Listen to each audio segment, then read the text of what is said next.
দর্শক, এমন একটি দেশ আছে যার ঐতিহ্য, প্রাকৃতিক সৌন্দর্য, আধুনিকতার সমন্বয়ে দেশটি এক অনন্য স্থান। এই জায়গার বিশ্বের সবচেয়ে সুন্দরী নারীদের দেখা মিলে। এখানে রয়েছে চোখধাঁধানো সুন্দরী নারীরা। তাদের দেখলে মনে হয় তারা একইবারে নিষ্পাপ, কিন্তু তেমনটা না। অন্যদিকে এই দেশে সবচেয়ে বেশি পরিমাণ অ্যালকোহল রপ্তানি হয়। এই দেশে পুরুষদের দেখলে নারীদের মাথা ঠিক থাকে না। বেশিরভাগ পুরুষ তাদের খরিদ্দার। সবচেয়ে বড় ডিমের অমলেট বানানো হয়েছে এই দেশে। দেশটিকে সাগরের কন্যার নামে ডাকা হয়।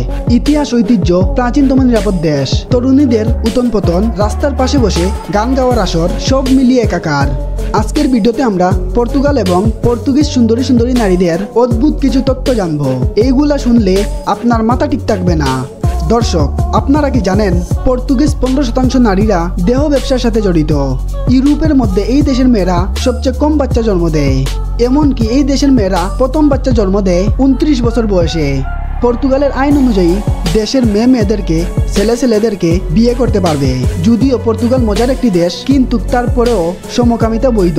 পর্তুগাল এমন একটি দেশ, আপনি যতই বড় অপরাধ করেন না কেন আপনার মৃত্যুদণ্ড হবে না। দেশে মৃত্যুদণ্ড একইবারে নিষেধ। পর্তুগাল দক্ষিণ ইউরোপের একটি দেশ। 15 থেকে 16 শতাব্দীর সময় এই দেশ ছিল ইউরোপের মধ্যে সবচেয়ে ক্ষমতাশালী। 1955 সালে পৃথিবীর সবচেয়ে বড় ভূমিকম্পে এই দেশের রাজধানী প্রায় ধ্বংস হয়ে গিয়েছিল। বর্তমানে এই দেশের জনসংখ্যা 1,02,80,000। দেশের 80% মানুষ খ্রিস্টান, বাকিরা কোনো ধর্মে বিশ্বাস করে না। এই দেশে মুসলমানের সংখ্যা খুবই কম। এই দেশে যৌনকর্ম স্বীকৃতি হলে পতিতালয় পরিচালনা বা দালালের মাধ্যমে যৌনকর্মে লাভ করা আইনি স্বীকৃতি নেই, বা পতিতালয়ের আনুষ্ঠানিক কোনো ভিত্তি নেই। এটি পরিচালনা করা আইন অনুযায়ী ঝুঁকিপূর্ণ।